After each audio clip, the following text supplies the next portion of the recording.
Well, I've been looking to see what I had about my mother and my father.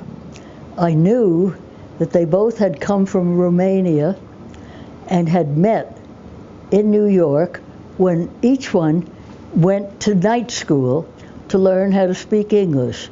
They did very well, and by the time I was born, they spoke English just as I did. My father had started in the dress business, and as long as I knew him, he was at first a partner in a company that made expensive women's dresses, and it always annoyed me that I was supposed to get the samples, and of course I would have preferred buying cute little things that, you know, girls of 10, 12, whatever, wore, but I always had very good clothes.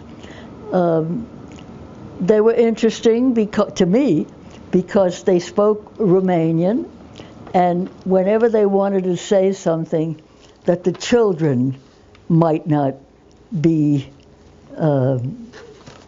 happy to hear, they would speak in Romanian. So I still remember I knew the first lines of a Romanian song, and we did go to Romania when I was about 12 years old. We took a trip abroad, and I still remember a popular song of the time called Valencia, and the first line in Romanian, which I learned, was, "O Valencia, ești fatu minunatu și cu ochi fermecător." And that's about as far as it goes. But we did, as children, go to Europe with my parents because my father would always have business to attend to in Paris, where he attended the openings for the European exhibits of fashion. That was a period when Paris was still at the very center of world fashion, and he always worked in the ladies' garment business, but in the very expensive kind. When I was growing up, I was always very annoyed that while eventually they would send home samples, which I was supposed to be able to wear, and they were probably beautiful women's clothing, I would have much preferred something cute, but I was always stuck with the good dresses. My parents spoke pretty good English, both of them. My mother, perhaps, with a more definitely American inclination than my father, but they had no trouble with the language, and they had, as I said, met each other at night school learning English. My mother came from a family of 10 children, 5 boys, 5 girls, and my uncles and aunts, while known to me, were sort of scattered from Brooklyn, Manhattan, the Bronx, and the main ones in my life were my Aunt Jenny and my Aunt Anna, both of whom were older than my mother. She was in the middle. Then there was Aunt Clara, and Mary, who were the younger ones. Clara, or Claire as she was called later, was very intriguing to me because she was a writer's agent, and she was always very encouraging to me because I was always intrigued by the idea that maybe one day I'd be a writer.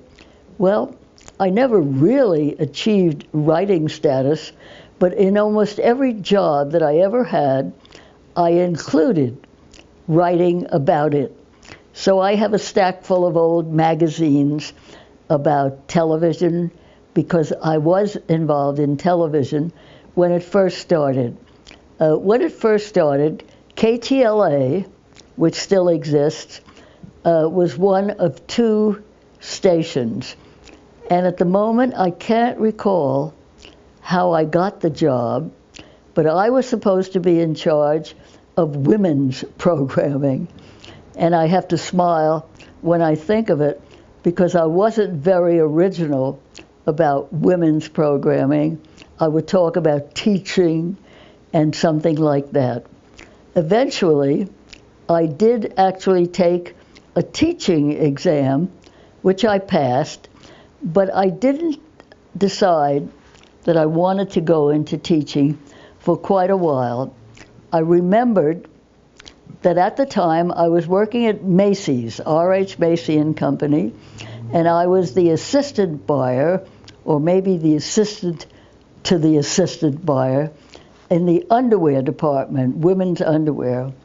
And I still remember the time that I looked at what I had on my arm, which were 2 women's slips, and I decided, what am I doing here?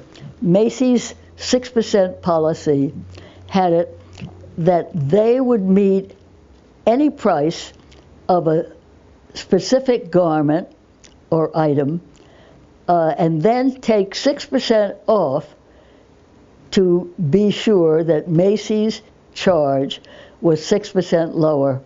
And I was coming down on the escalator and suddenly saying, what on earth am I doing here? Who cares whether Altman's is the same price or lower? So I left. And I had also taken a teaching exam, which I had passed. And I had been turning down various possible appointments as a kind of a, like an additional teacher. And finally I decided that I would indeed try teaching. And I had a very special assignment at the then new High School of Music and Art, where I was supposed to teach history and English, but basically, eventually, was more or less in charge of other teachers.